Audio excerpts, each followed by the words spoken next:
Hello friends, so in this video we are going to solve this problem missing numbers.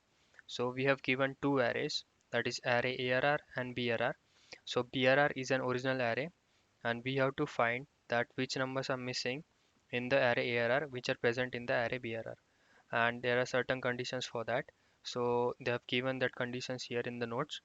If the number of occurrence if a number occurs multiple times in a list, you must ensure the frequency of that number in the both lists is the same. If that is not the case, then it is also a missing number. So what they mean to say is that if a certain number, for example 5, is occurring three times in the second list, that is original list, then it should occur three times in the first list, that is first array. So here you will see that 5 is occurring two times in the array, in the original array, that is array BRR. Here is at second location, and here at the second last location, and here is in the first array it is occurring two times. So that way the number is the frequency of 5 is also same in the both the arrays, so it is not missing number.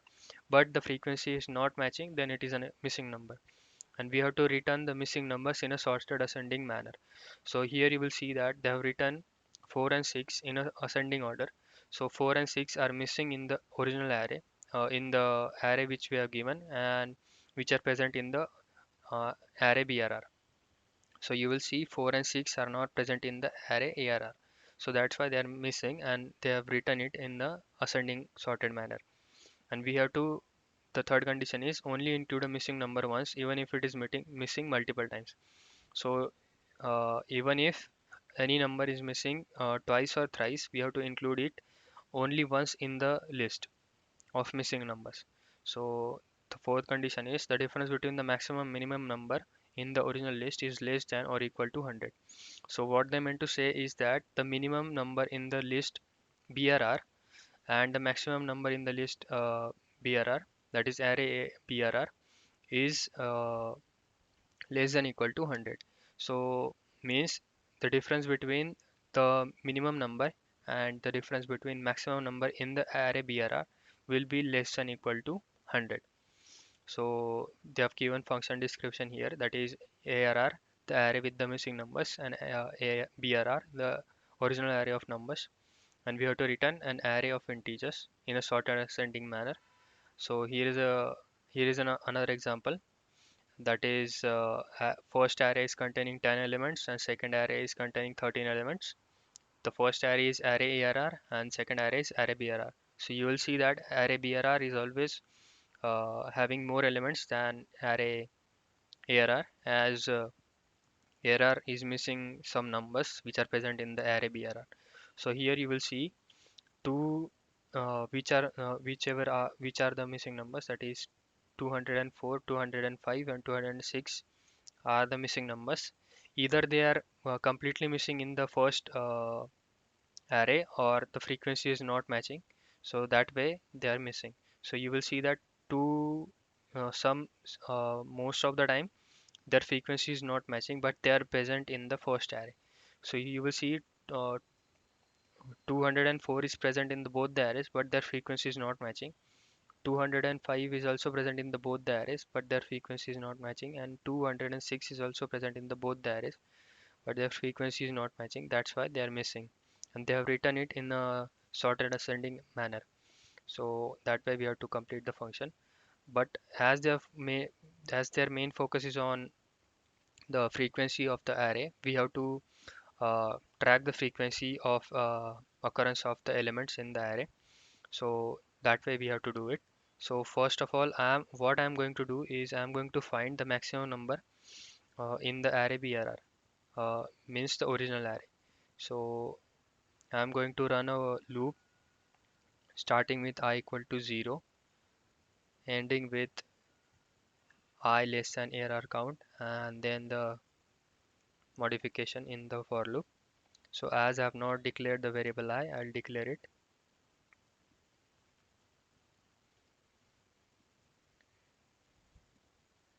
And then after, I'll also need a variable max. So I'll initialize this variable with max equal to 0, and whenever BRR of I is greater than max, so here I have to write if statement. If BRR of I is greater than max, then max equal to BRR of I. So at the end of the loop, we'll get to know that what is the maximum uh, value of the index in the array BRR. So here in the example, I'll just maximize it to the full screen, and I'll keep the code on the right hand side. So here in this example, you will see that maximum number is 208. So that number is kept in this max at the end of this for loop. So I'll just comment it for you. Max number is found in this loop. So we are going to use this max as an referential point to count the frequency of the numbers in the original array. So after that, what we are going to do is we will need another array, that is array. I'll name it as frequency of 100, as we know that the difference between the maximum number in the array BRR and the minimum number in the array BRR is less than or equal to 100. So we'll I'm going to declare the add array of 100. So after that, I'm going to run another loop, for loop, starting with 0, and condition will be same as the first loop, and then I plus plus. So in this loop, I'm going to write only one statement, that is we have to count the uh, number of occurrences of each element, and we have to store that occurrence in the frequency. So what we are going to do is frequency and the index, the method of index, to decide the index. What we are going to do is we are going to subtract max. We have to subtract from max, uh, and that element. I have to subtract the current element from the max, so that way the max will be, even if the difference is mm, between the minimum and the maximum element is 100, max will be at the 100 location, max will be at the 0th location, and that way we'll know that each and every element is tracked, and we are traversing on the first array, that is on the original array first. So just consider this PRR of I as 203, and consider this max as 208. So that way we'll count the index of this frequency. So that is 208 minus 203, that is 5. So the fifth index of this frequency will be incremented by 1. And if 203 occurs one more time, so that index will be incremented by 1, and that index will become 2. But for that, we have to initialize this array with 0, that is partial initialization. So after initializing with 0, so at every occurrence of the number, that index will be incremented by 1. So in this loop, we'll be counting the number of occurrences of each element. So number of occurrences in original array. So after that, what we have to do is we have to subtract the number of occurrences in the first array. So that way we'll know that if the frequency of the original array is matching with the frequency of the missing array, that is the first array. So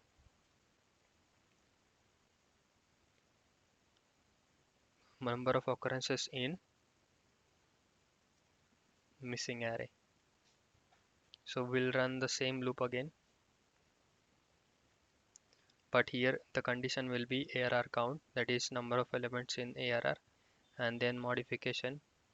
But here the statement of the for loop will be also same, but here we'll subtract the frequency, and here we will be considering ARR of I.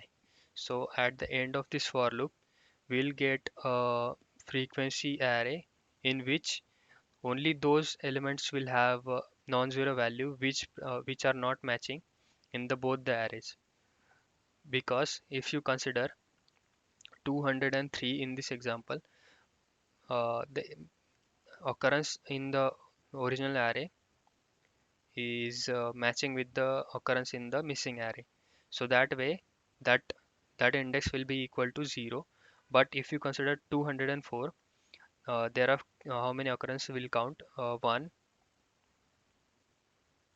and 2. So there are two occurrences in the original array, but there is, I guess, only one occurrence in the missing array. So that index will be equal to 1 in the frequency array. So that way we'll know that if any number is missing or not. So for that we have to run one more loop, that is starting with 0, and we have to run it in reverse as we are storing the indexes in a reverse manner. And then after,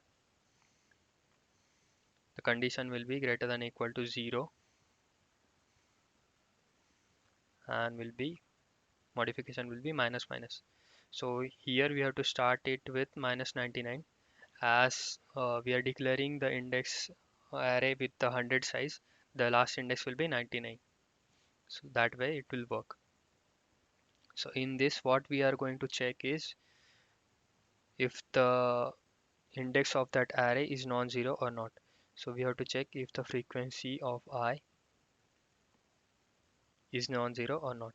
So if it is non-zero, then it will go into this while loop. And what we have to do in this while loop is we have to mm, add an element to our resultant array. But we don't have any resultant array, so we have to declare it here, that is resultant array, as the return type is integer pointer. So we'll just use malloc statement, and we'll declare size of int. So here we are initializing dynamically allocated memory, but after some time what we are going to do is we are going to resize this memory with the elements which we have, elements which are going to be added in the resultant array. So for that, what we are going to do is we are going to reallocate some memory in the same array, and we are going to increase the size of it into j. So this j also be need to be declared, which will declare here. So j will be starting with 1. So on the first iteration it will not change anything, but on the second iteration onwards it will reallocate the memory, more and more memory to the same dynamically allocated memory pointer. And after that, what we are going to do is we are going to insert an element into that array, that is max minus 1, max minus I. So that by this doing this, we are extracting that element into this resultant array, and we are putting it into that index, and after that we'll just increment the j count, and we'll break the statement so that this while loop will break and it will not go into an infinity loop. So after completion of this for loop, we'll get our resultant array, but still we don't have a resultant count, and we have not written any array at the end of this function.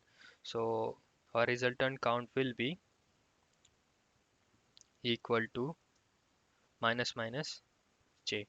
So as we are going to increment j again and again, so at the end of this for loop, it will be plus plus one more time. That we don't want, so that's why we are decrementing j one more time, and we are returning that result count. And at the end of this function, we are going to return the result, this resultant array, which we have declared at the starting of the function. So this is the completion of the code. We'll run it, check the functionality if it is running or not.